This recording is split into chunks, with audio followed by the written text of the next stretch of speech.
अध्याय 15 राजा आसा के सुधार।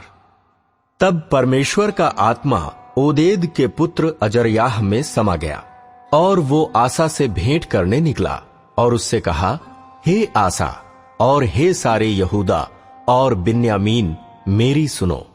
जब तक तुम यहोवा के संग रहोगे तब तक वो तुम्हारे संग रहेगा, और यदि तुम उसकी खोज में लगे रहो तब तो वो तुमसे मिला करेगा, परंतु यदि तुम उसको त्याग दोगे तो वो भी तुमको त्याग देगा।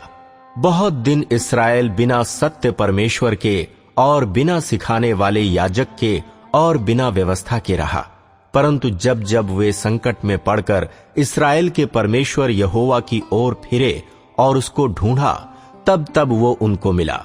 उस समय ना तो जाने वाले को कुछ शांति होती थी और ना आने वाले को, वरन सारे देश के सब निवासियों में बड़ा ही कोलाहल होता था। जाति से जाति और नगर से नगर चूर किए जाते थे, क्योंकि परमेश्वर नाना प्रकार का कष्ट देकर उन्हें घबरा देता था।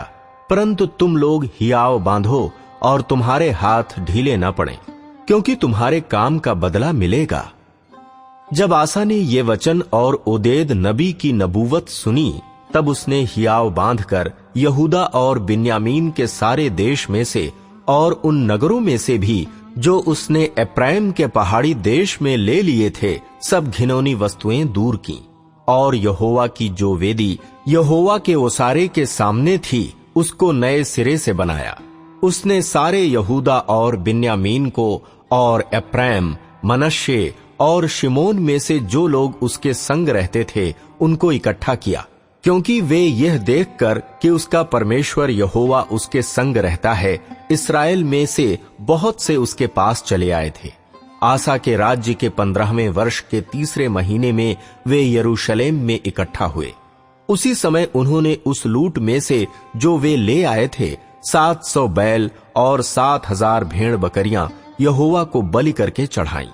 उन्होंने वाचा बांधी कि हम अपने पूरे मन और सारे जीव से अपने पूर्वजों के परमेश्वर यहोवा की खोज करेंगे, और क्या बड़ा क्या छोटा, क्या स्त्री क्या पुरुष, जो कोई इस्राएल के परमेश्वर यहोवा की खोज ना करे वह मार डाला जाएगा।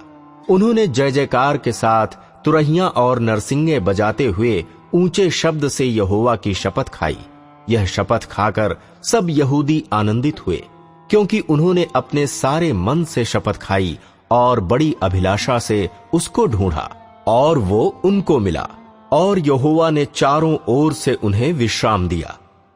आसा राजा की माता माका, जिसने अशेरा के पास रखने के लिए एक घिनौनी मूरत बनाई, उसको उसने राजमाता के पद से उतार दिया, और आसा ने उसकी मूरत काटकर पीस डाली और किद्रोन नाले में फूंक दी।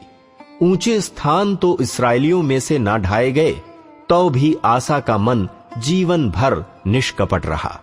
उसने जो सोना चांदी और पात्र उसके पिता ने अर्पण किए थे और जो उसने आप अर्पण किए थे, उनको परमेश्वर के भवन में पहुंचा दिया। राजा आसा के राज्य के 35वें वर्ष तक फिर लड़ाई न हुई। अध्याय 16 इस्राएल के कारण संकट आना। आसा के राज्य के 36वें वर्ष में इस्राएल के राजा बाशा ने यहूदा पर चढ़ाई की और रामा को इसलिए दृढ़ किया कि यहूदा के राजा आसा के पास कोई आने जाने ना पाए। तब आसा ने यहोवा के भवन और राजभवन के भंडारों में से चांदी सोना निकाल दमिश्कवासी अराम के राजा बेन्हदद के पास दूत भेज कर ये कहा, जैसे मेरे तेरे पिता के बीच वैसे ही मेरे तेरे बीच भी वाचा बंधे। देख, मैं तेरे पास चांदी सोना भेजता हूं, इसलिए आ, इस्राएल के राजा बाशा के साथ की अपनी वाचा को तोड़ दे, ताकि वो मुझसे दूर हो। बेन्हदद ने राजा आसा की ये बात मानकर अपने दलों के प्रधानों से इस्राएली नगरों पर चढ़ाई करवाकर इयोन, दान, आबेल महम और नप्ताली के सब भंडार वाले नगरों को जीत लिया। यह सुनकर बाशा ने रामा को दृढ़ करना छोड़ दिया और अपना वो काम बंद करा दिया। तब राजा आसा ने पूरे यहूदा देश को साथ लिया और रामा के पत्थरों और लकड़ी को, जिनसे बाशा काम करता था, उठा ले गया। और उनसे उसने गेवा और मिस्पा को दृढ़ किया। भविष्यद वक्ता हनानी। उस समय हनानी दर्शी यहूदा के राजा आसा के पास जाकर कहने लगा, तूने जो अपने परमेश्वर यहोवा पर भरोसा नहीं रखा, वरन अराम के राजा ही पर भरोसा रखा है, इस कारण अराम के राजा की सेना तेरे हाथ से बच गई है। क्या कूशियों और लूबियों की सेना बड़ी न थी? और क्या उसमें बहुत से रथ और सवार न थे? तो भी तूने यहोवा पर भरोसा रखा था, इस कारण उसने उनको तेरे हाथ में कर दिया। देख, यहोवा की दृष्टि सारी पृथ्वी पर इसलिए फिरती रहती है कि जिनका मन उसकी ओर निष्कपट रहता है, उनकी सहायता में वो अपनी सामर्थ्य दिखाए। तूने ये काम मूर्खता से किया है, इसलिए अब से तू लड़ाइयों में फंसा रहेगा।